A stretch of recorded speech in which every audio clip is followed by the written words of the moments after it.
All right, Sean Tell here with Shane Mosley Jr. Getting the fight for it's an interim title, but still a world championship fight, man. How up for this are you? Did you take anything away from the presser sizing up Jesus Ramos? No, the pressers are kind of what they are, just for show and stuff like that. So you don't look into any of that stuff. But no, I'm excited. I can't wait for this fight, and this is my moment. I know you can't get too deep into the game plan, but what are things you think you could take advantage of in this fight? I have to let it play out. I have to let it play out, and obviously see what he brings to the table on fight night. We may have something that I think and it doesn't show up, or it does. Who knows? So we gotta just kind of see how things play out, and then analyze during. Well, kind of what I'm getting at is you have the length advantage. You're a tall middleweight, 6'1", long arms, and he's more of a patient fighter. He's a Mexican fighter, Mexican-American, but he likes to box. Do you think, with the length advantage and him being more of a patient guy, that could play into your hands a little bit in this fight? Maybe. And we'll see. We got to see what type of, fight he tries to bring, because he may not be patient, or he may try to rush it. Who knows? This is also, I think, the first time he's fought for a championship too. Mm-hmm. So you never know what that brings out of a man. So we'll see. What's the mentality heading into Saturday? I'm a champion. I walk into there, I'm a champion, and I command that ring. How would that feel when you had some tough fights earlier in your career, maybe people doubting you because of the late start and being the son of Shane Mosley? How much does that motivate you heading into this one?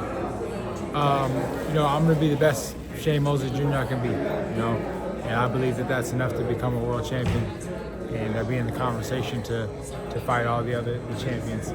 I thought that it was going to be Lara and Janibek, like everybody else did. And that would have been cool because, maybe I could have got that fight next, or, somewhat like, Adamas and then one of those guys. So this kind of throws it off, but that's what I wanted, and wanted to be amongst that. And that's what this fight means to me, that I can get to those types of fights.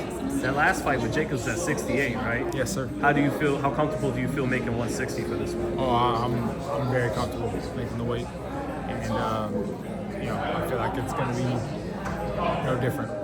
Yeah. Another day in the office. What did you take from that fight that made you better for this one? Being patient, sticking to the game plan, and staying focused. Because a guy like Jacobs, if you're not focused, if you're not on your A game, he can turn the lights off. So, I was really, really focused and sharp, and I feel like that made me a better fighter. Were you not surprised when Janibek popped, or were you surprised? I was very surprised, actually. You would think with all those championships that he's tested before and been through this process, so it makes you wonder, dang, how did you get away with it for that long? Or why did you feel like, if this is something new, why did you feel like you needed to do it now, of all times, So it sparked some questions for sure. Do you suspect maybe there's a deeper problem? There's guys getting away with it because maybe he was getting away with it for a few fights. And he said something that I thought was interesting, which was, I passed, not too long ago, so why would this mean I haven't changed anything and did anything different? But you may have known about that.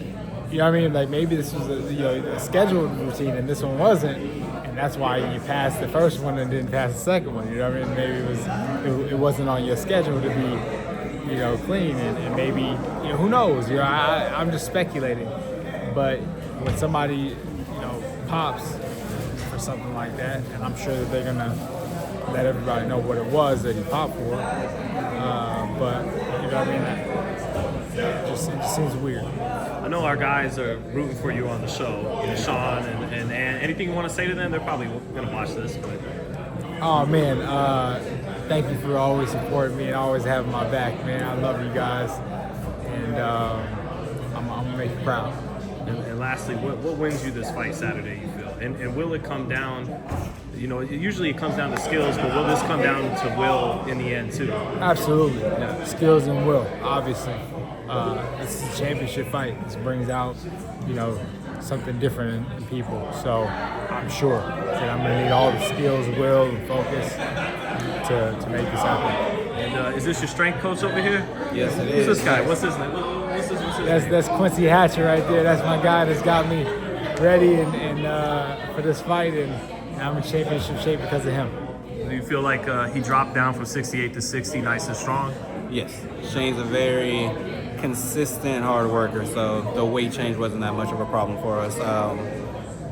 Right now, we're just ready to get to it. Yeah, ready to get to the fight. Been a long wait for it. Obviously, you guys know we're supposed to be back in October. Had to get the pushback.